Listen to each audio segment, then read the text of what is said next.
Hello, Ursula. Good morning. Good morning.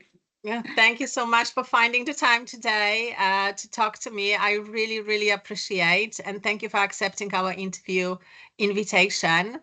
You don't need introduction, but I'm just going to briefly remind our audience a little bit about your background.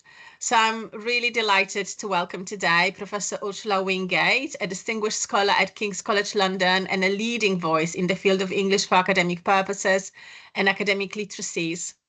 With a deep commitment to advancing academic literacy and a passion for empowering educators and supporting students, Professor Ursula Wingate has significantly shaped how we think about writing development and pedagogy in higher education. So welcome again, and thank you so much. Thank you. Thank you for inviting me and this very flattering introduction. Thank you so much. So let's get started. My first question to you is really something that I'm sure you've shared in one of your articles, but maybe in a more sort of hidden way a little bit. But can you tell us how has your interest in EAP and literacy development emerged and developed? Well, that was a long time ago, very early on in my career when I was, so more than 25 years ago, when I was a lecturer of European studies at a university in Hong Kong. And as you may know, in Hong Kong, all teaching, university teaching is done through the medium of English to second language learners. And when I was a subject lecturer there, I just noticed the incredible struggles students had. I was a dissertation supervisor, and people had to write essays for my subjects, and I just saw this enormous struggle. And I knew that students had EAP classes, but I found out very quickly that these classes were very generic and did nothing to prepare students really to write specific genres. So at that point, I started developing materials myself. And this is when I started thinking about the concept of genre, and that people need to be prepared for specific genres, understand their purpose and their features. And I was doing quite some extra work, giving some workshops to our students and developing materials. But all the time I thought, this is actually what the EAP guys should be doing. But they actually were never in contact with any departments. I'm sure things have moved on a bit. So we're talking 25 years ago. But that's how my interest in discipline-specific academic literacy instruction started. How very interesting. So actually you were working in the English medium instruction institution in transnational, in some ways, education, something that is really topical at the moment. That's right. Yeah. Well, we didn't use these terms. Of I mean, course. EMI was not a label for a whole industry, but it was Yeah. just a medium of instruction and in those days. Okay, amazing. Thank you so much. That I think really helps colleagues to connect with your scholarship. When you started engaging with professional English for academic purposes and sort of student support, literacy instruction, you in your work you really focus quite a lot about on collaboration and integration of those approaches. So you've advocated for collaboration between EAP specialists and disciplinary academics. In your view, based on your immense experience, how can CPD initiatives support this collaboration more effectively? Yeah, I mean, first of all, I would like to stress that for all or most in-sessional support, collaboration is absolutely essential, because this type of EAP prepares students, helps students to understand the communicative practices of their discipline, and it should help them to prepare for specific assignments and understand the genres involved. And the collaboration in that sense is necessary for the EAP practitioner to get the necessary insights and materials from the subject lecturers. and advice on the development of teaching materials and workshops. But this collaboration is also kind of mutually beneficial because there's a lot that the subject lecturer can learn from the EAP specialist in terms of pedagogy, teaching approaches, and becoming aware of the genres, of the features of the genres these subject lecturers set as assignments, because they often have a very vague understanding really of the genre requirements. So your question was, how can CPD really and help practitioners Yeah, to support. Yeah. engage in these collaborations? Well, first of all, there is a structural issue. So if the EAP unit doesn't support this kind of, collaborating with subject lecturers in the disciplines, then the CPD can't do much. But if there is this ethos of collaborating with departments and people in departments, then CPD can help support EAP practitioners in really getting access to some of the content and the literacy of the subject area, the discipline they're working with. So basically, CPD can show steps how an EAP practitioner gains understanding of assignment genres in an unfamiliar discipline. So my most horrible experience, for instance, was with engineering, which is a subject or discipline so unfamiliar and alien to me, and yet I had to help students prepare a report. So then I noticed that specific steps can be taken that help us to access any discipline, which is getting a set of exemplar text from subject lecturers, getting their comments, getting assessment rubrics, and ask subject lecturers for advice. So there is a procedure to go through.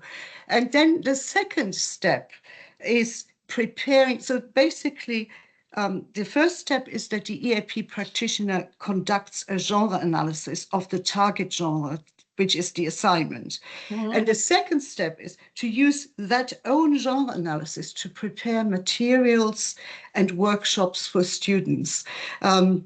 And there is a procedure to follow, and I think that could be very well demonstrated in CPD activities. Yeah, I think And that's really helpful. yeah.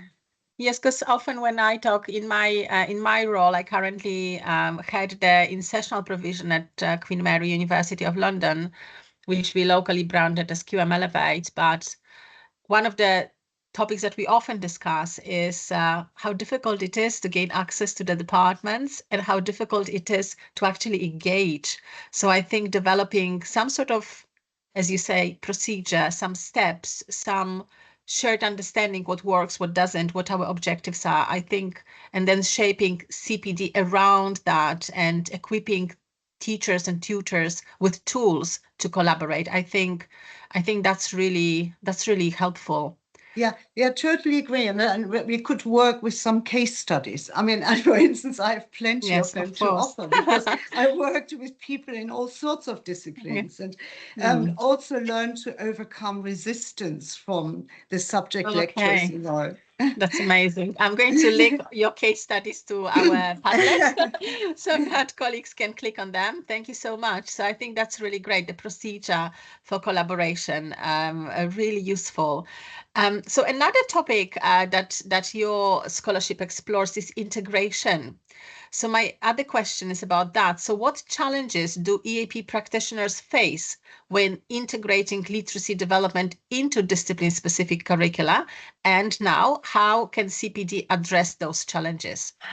Yeah, so integrating basically what I was talking about before, the collaboration, the aim of this is integrating academic literacy instruction into the curriculum. So this is basically at the moment pie in the sky, because really to integrate it, the subject lecturer would have to take some of big part of the responsibility on and integrate in his or her own teaching some elements of academic literacy instruction. So what we see mostly is that there is a kind of curriculum linked approach when we have timetabled workshops for the students to attend and in preparation for assignments or academic writing workshops and so on. And so, yeah, the same CPD activities that I described earlier apply. So basically, the first step is the EAP practitioner does a genre analysis, uses his or her own genre analysis for the development of materials that make the students analyze genres, because we don't want to tell them what the features are of this genre. We want them to find out and internalize this. And how this is done basically is working with the students on these materials in workshops. So that's basically the best type of integration or embedding we can get at the moment, unless we really convince large numbers of subject lecturers to do some of that work themselves. But it's a bit unrealistic, I guess. Yes, we do similar work in the Language Center at Queen Mary. In one of our modules that we've developed is a credit bearing. Apologies, early morning. My tongue is really stiff. Yes, so we developed a credit bearing collaboration with the School of Economics and Finance. And the module that we co-run with that school it's a credit-bearing module, and I think we have really good access to students. But I think what we have learned from that collaboration is that understanding students' cultures, who they are, what repertoires they bring with themselves is critical in how they respond to us. I think what we are learning is we understand that lecturers don't necessarily understand what students need, and also students, they don't really understand their needs. So I think working with lecturers, working with disciplinary cultures, but also working with students who come from very multimodal, Instagram-y type of background, and now we are asking them to write sentences. It's it's difficult. So yeah, I appreciate that perspective, that integration and working closely with the discipline and opening the doors to the disciplines and understanding the complexity of the cultures. I think it's crucial. Thank you so much. So your work is moving, I think, in responding also to times. And I've mentioned a little bit about Instagram, but another term is generative AI. Yeah. We can't escape that. And your recent work is moving in that direction as well. So can you tell us a little bit about that direction in your work? And also for us, very important, how our CPD activities can prepare EAP professionals to guide students in using tools like ChatGPT or other similar tools responsibly. Yeah. So first of all, I want to say that I've been involved in 2 projects now. The first one I ran myself, and that was developing workshops, first for students to help them to use Gen AI effectively and ethically. And the second follow-on workshop was for staff. And I discovered a big problem, which I think is the case in many institutions. So Russell Group institutions, for instance, are embracing Gen AI. They're encouraging students to use it, and in their principles, they promise that they will equip staff in a way that they can support their students to use these tools effectively and ethically. Now, that is political rhetoric, because the reality is far removed. There is so much resistance. That's also reflected in the literature, but I've come across it in my own institution. So much resistance among lecturers against Gen AI. And basically this institutional policy that we should embrace it and make our students AI literate, which they are, of course, already. It doesn't work out at the local level, at the departmental level. On the contrary, departments are more or less, or many are banning it. And that is a big time to the disadvantage of students. It's just unfair. And I think this is where the EAP practitioner plays a pivotal role as a kind of mediator between positive, encouraging institutional policies and the resistance at the local level. And so basically, if EAP practitioners use their collaboration with departments to integrate into their normal workshops a strong focus on Gen AI, and showed students the effective use in the different writing processes in relation to writing a specific genre, so really giving a practical experience, and can show then subject lecturers that students actually understand the ethical use and are, as we found, well inclined to use it ethically, then this huge resistance could basically be reduced. And yeah, how can Gen AI, how can CPD, help EAP practitioners? By basically showing them this hands-on approach, like guiding students through the writing processes, planning and revising and editing. This is where Gen AI is so important, and show them which tools can be used in which way through the processes. So basically, we could use the same workshops that we developed for students and staff for these CPD workshops. That's really great. And I'm really inspired by what you said. You said that from your experience, your project that you've done is that students are inclined to use Gen AI ethically. I think this is really powerful, because often when we talk about Gen AI and assessment and writing and reading as well, we talk about students using, ChatGPT and other tools in a very negative way. And we also think about students using these tools mainly to avoid scrutiny. So I think your insights that they are inclined to use it ethically, that they understand the tools. Can you share a little bit more about that? How did you arrive at that conclusion? Well, first of all, through the literature, there have been large surveys that show that the majority of students want to use these tools ethically.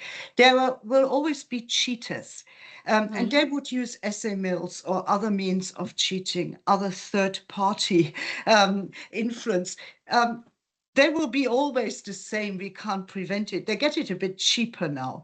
But the majority of students don't pay thousands of pounds in tuition fee to get their intellectual work done for them. Intellectual work is something that Gen AI can't do properly anyway.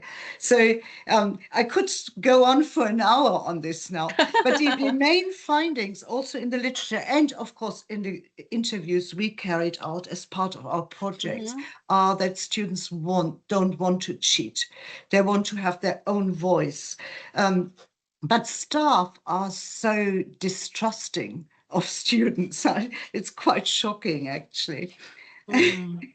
Yeah, this is powerful. Thank you so much. I think this really gives the perspective that I think we need to approach these tools with. I'm always, when I discuss with students in my teaching practice, you can truly see that they see those as tools, and they don't use these tools to limit their own development. The opposite, in fact. So thank you very much. I think this is these are really great insights.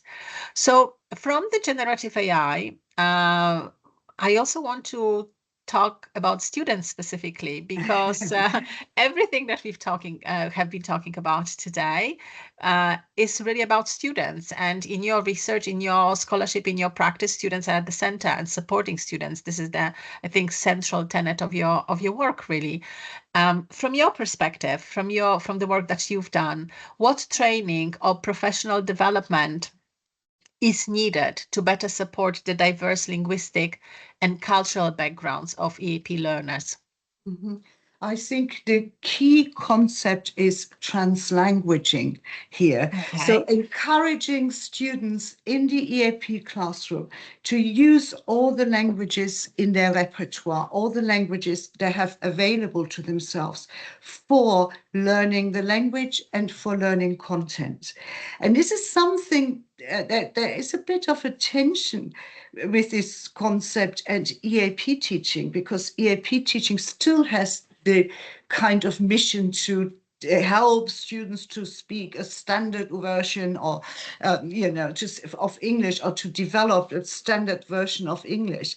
However, it frees up students a lot if they can use machine translation or use terms of their own language. It gives access to their cultural and linguistic resources that, if used, they're highly beneficial for learning. So I think the terms multilingualism and translanguaging are really worth as a continuous professional development workshop in itself. Mm-hmm. And how to practice pedagogic translanguaging.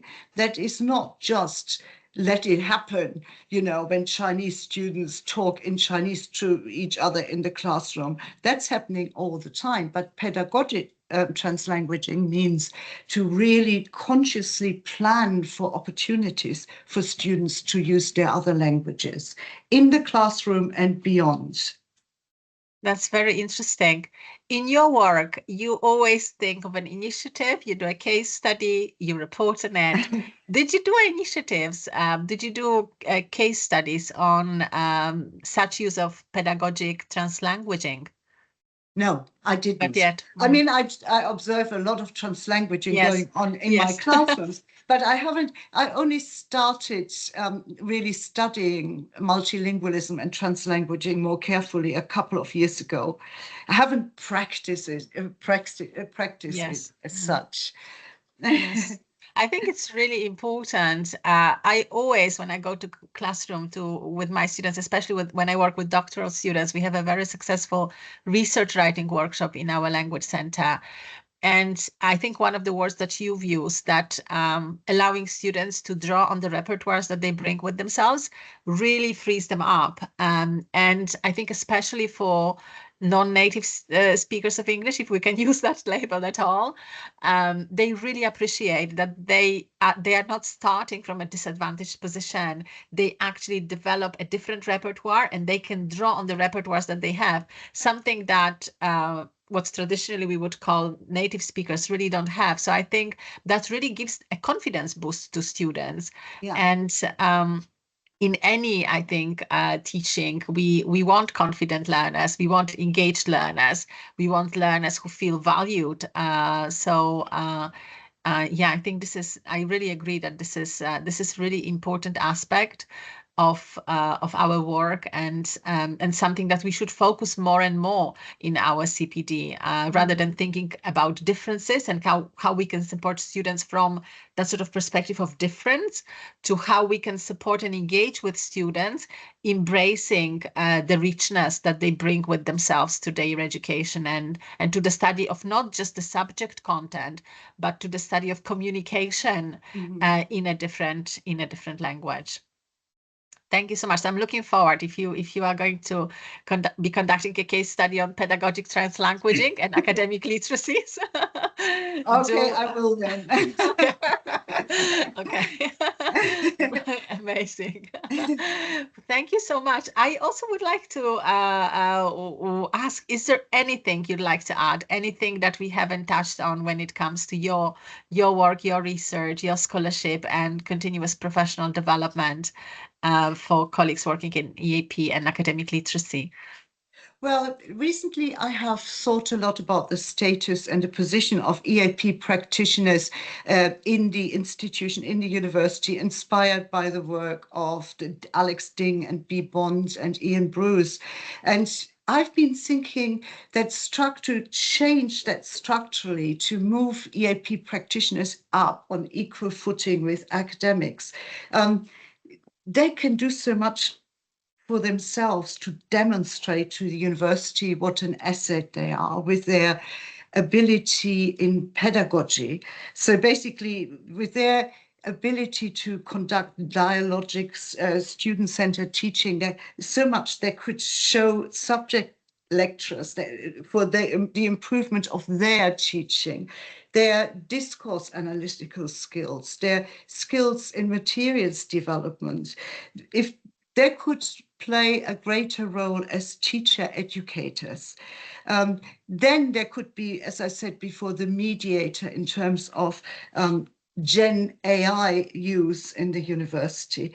And I think CPD should encourage EAP practitioners to be proud of the asset they are to the university and demonstrate that consciously in their collaboration with people in the disciplines.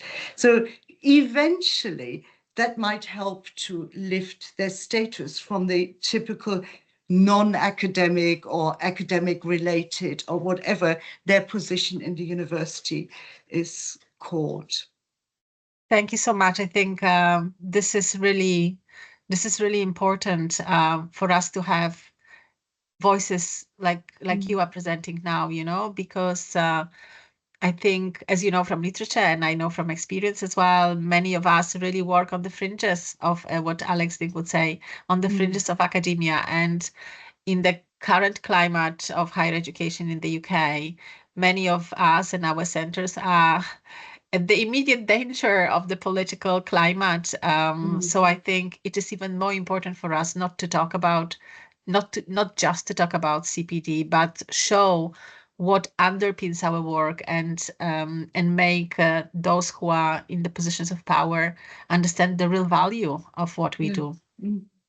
Exactly. Thank you. Thank you so much. Really appreciate it. Thank you for your time, Ursula. And I hope that we will have colleagues listening to this interview and appreciating the insights as well. Thank you for your time. Thank you. Thank you very much, Veronica. Bye-bye. Bye-bye.